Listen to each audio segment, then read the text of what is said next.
Welcome to மைதிலிஸ் kitchen. இன்றைக்கி வெந்தய தோசை எப்படி அரைக்கிறதுன்னு பார்க்கலாம் வாங்க. வெந்தய தோசைக்கு அரைக்கலாம், எப்படி அரைக்கிறதுன்னு பார்க்கலாம் வாங்க. அதுக்கான பொருட்கள்லாம் இருக்குது, வாங்க பார்க்கலாம். இட்லி புழுங்கரிசி 1 கப்பு வச்சுருக்கேன். இந்த பச்சரிசி 1 கப்பு, உளுந்து 1 கப்பு வச்சுருக்கேன். சின்ன கப்பில் 1 கப்பு வச்சுருக்கேன், அது போதும். வெந்தயம் வச்சுருக்கேன் 1 டீஸ்பூன். இதெல்லாம் சேர்த்து ஒன்றா நம்ம ஊற வச்சுட்டு ராத்திரி ஊற வச்சுட்டு படுத்துக்கலாம்.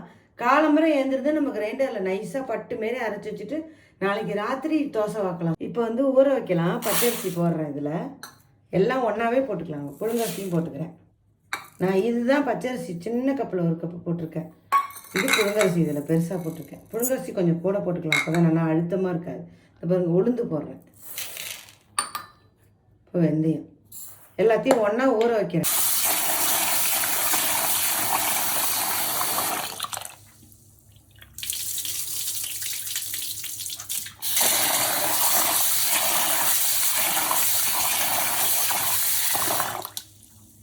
மூணு தடவை நம்ம அலம்பிக்கலாம் அரிசியை, அப்போ தான் நல்லாயிருக்கும். ஊற வச்சிடலாம். இப்போ நம்ம ஊற வச்சிடலாம், இப்படியே ஊறட்டும். 3 தடவை களைஞ்சி இருத்துட்டு ஊற வச்சுருக்கேன். அரிசியை நல்லா களைஞ்சி தண்ணி ஊற்றி ஊற வச்சுட்டேன். மூடி வைக்கலாம். ராத்திரி ஃபுல்லாக ஊறட்டும், காலம்பரை பார்க்கலாம் அரைக்கிறது. நைட்டு ஃபுல்லாக அரிசி ஊறிடுச்சு, எப்படி ஊறிடுக்குன்னு பார்க்கலாம். இப்போ நம்ம அரைக்கலாம் வாங்க. இது பாருங்க, நல்லா ஊறி இருக்குது. இப்போ நம்ம அரைக்கிறத பார்க்கலாம். அது பாருங்க, போடுறேன் மிக்சியில் போடுறேன். கொஞ்சம் தான் ஊற வச்சுருக்கேன், அதனால் மிக்சியில் போட்டுட்டேன். ஒரு பொடின்னா நம்ம கிரைண்டரில் போட்டுக்கலாம். நல்லா நைஸாக.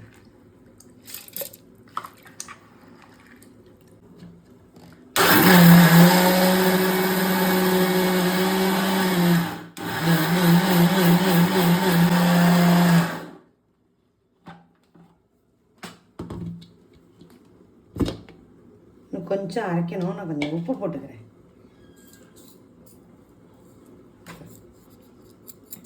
உப்பு போட்டுக்கிட்டேன். இதை போட்டு நம்ம அரைச்சி வச்சுக்கலாம். கொஞ்சம் ஒரு அடி அடிக்கணும் நைஸாக, இல்லைன்னா குறைக்கும் தோசை.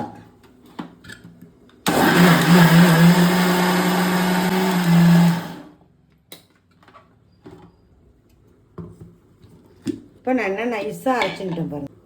இதை ஊற்றி மூடி வைக்கிறேன். சாயந்தரம் தோசை வாக்குறத நம்ம பார்க்கலாம். வெந்தய தோசை அரைச்சோம்ல, இப்போ பாருங்கள், நல்லா பொங்கி வந்துடுது. மாவு நல்லா தண்ணி ஊற்றி கரைச்சி வச்சுட்டுருக்கேன். தோசை ஊற்றுறத பார்க்கலாம் வாங்க. அடுப்பத்தை வச்சு தோசைக்கல் வச்சுருக்கேன். இது கொஞ்சம் குண்டாக தான் வரும் உங்களுக்கு, மெல்லிசாக வராது. வெந்தய தோசை தானே, அதை நம்ம நல்லா குண்டாக தான் வாக்கணும்.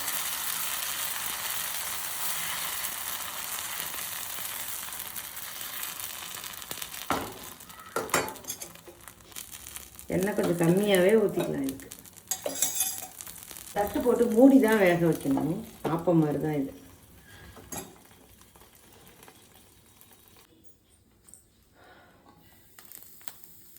பாருங்க, நல்லா வந்துருக்குது. திருப்பி போடணும்னு அவசியம் இல்லை, இருந்தாலும் லேசாக வந்துருக்கு. ரொம்ப ஜோராக இருக்குது. இந்த மாதிரி வாத்து பாருங்கள் எல்லோரும். மிளகா பொடியும் தொட்டுக்கலாம், தேங்காய் சட்னி எது வேணாலும் தொட்டுக்கலாம். ஜோராக இருக்கும். பார்த்துட்டு எல்லோரும் எப்படி இருக்குன்னு கமெண்ட்டில் சொல்லுங்க.